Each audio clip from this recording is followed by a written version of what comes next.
Enthalpy of neutralisation के बारे में बात करते हैं। हमारे पास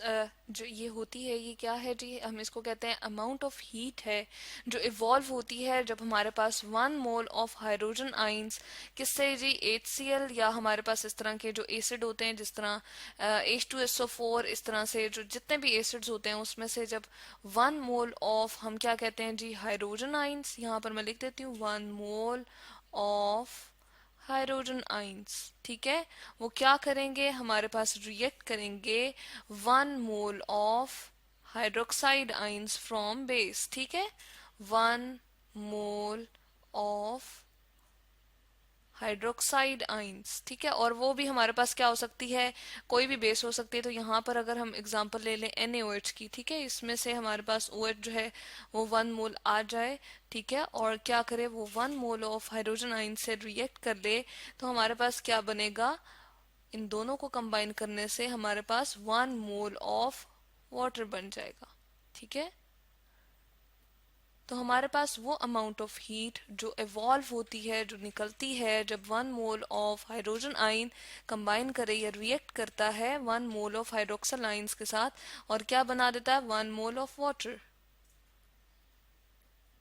तो इस तरह से उस इंथैल्पी को, उस हीट को, जो हीट चेंज हमारे पास आ रहा है, उसको हम कहते हैं इंथैल्पी ऑफ न्यूट्रलाइजेशन। इसको रिप्रेजेंट हम किससे करते हैं जी, इसके लिए हम सिंबल यूज करेंगे डेल्टा H नॉट, क्योंकि स्टैंडर्ड कंडीशंस में हमारे पास हो रहा होता है, रूम टेम्परेचर हमने लिया होता है और एटमॉस्फेरिक प्रेशर हमारे पास 1 होता है, ठीक है। तो हमारे पास जो enthalpy of neutralisation of sodium hydroxide को जब हम करते हैं HCl के साथ रिएक्ट करवाते हैं, तो इंथैल्पी ऑफ न्यूट्रलाइजेशन जो हमारे पास आती है वो कितनी आती है जी, नॉर्मली हम कहते हैं 57, ठीक है, -57.4,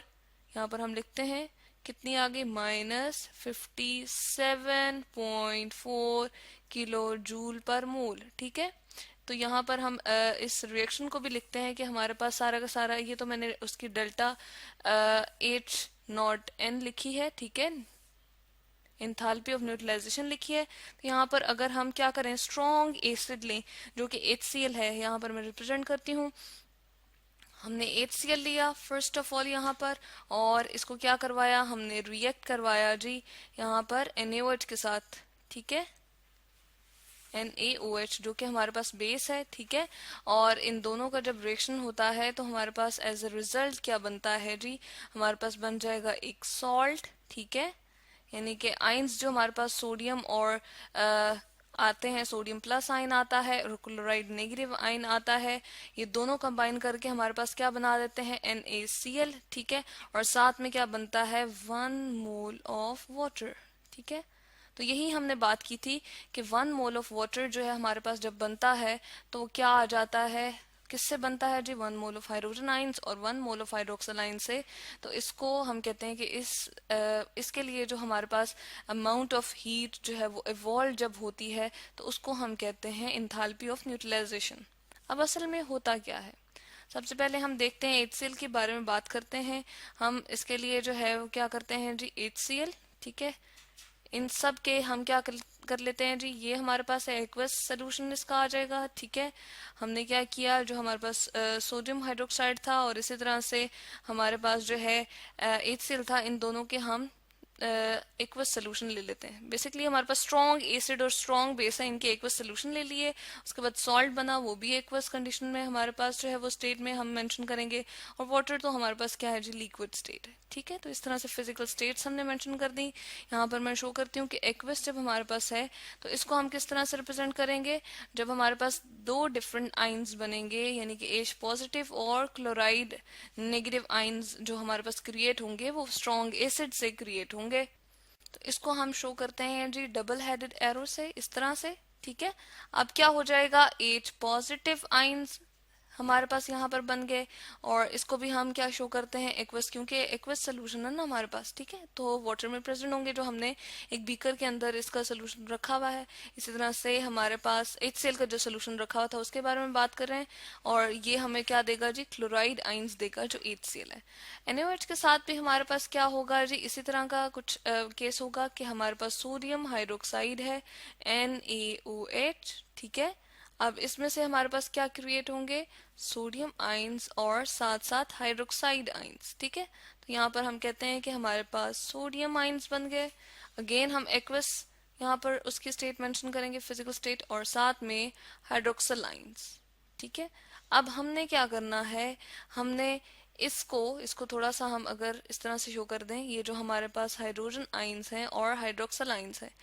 इन दोनों को हमने जो है, जब हमने कहा कि 1 mole of hydrogen ions from acid और 1 मोल ऑफ हाइड्रोक्सल आइन फ्रॉम बेस, ठीक है, ये दोनों कंबाइन करेंगे तो बेसिकली हमें क्या बना के देंगे, 1 मोल ऑफ वाटर, ठीक है। तो हमारे पास रिएक्शन कुछ इस तरह से होगा। अगर मैं इन दोनों के लिए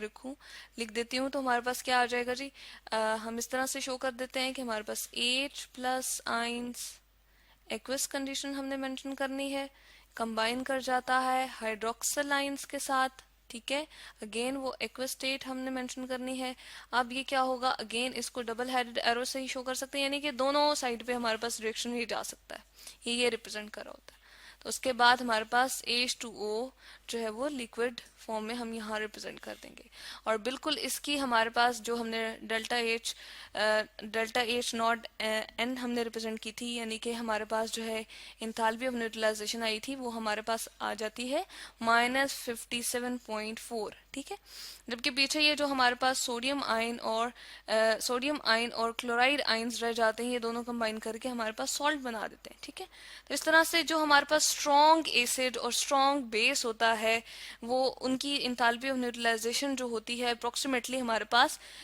यूजुअली इतनी ही रहती है, -57.4 किलो जूल पर मोल, ठीक है। इस तरह से हमने देखा जो हीट इवॉल्व हो रही होती है, तो हमारे पास 1 mole of hydrogen ions from HCl और 1 mole of hydroxyl ions from strong base हम कहते हैं, और स्ट्रॉन्ग एसिड हमने यहाँ पर लिया था। ये दोनों आइंस जब हमारे पास क्या करते हैं जी, कंबाइन करते हैं, तो 1 मोल ऑफ वाटर बना के देते हैं। वो जो हीट इवॉल्व होती है उसको हम कहते हैं कि वो अमाउंट ऑफ हीट, जब स्टैंडर्ड कंडीशंस के ऊपर हम बताते हैं, उसके बारे में बात करते हैं, तो वो इंथैल्पी ऑफ न्यूट्रलाइजेशन कहलाती है। तो ये है जी हमारे पास इंथैल्पी ऑफ न्यूट्रलाइजेशन।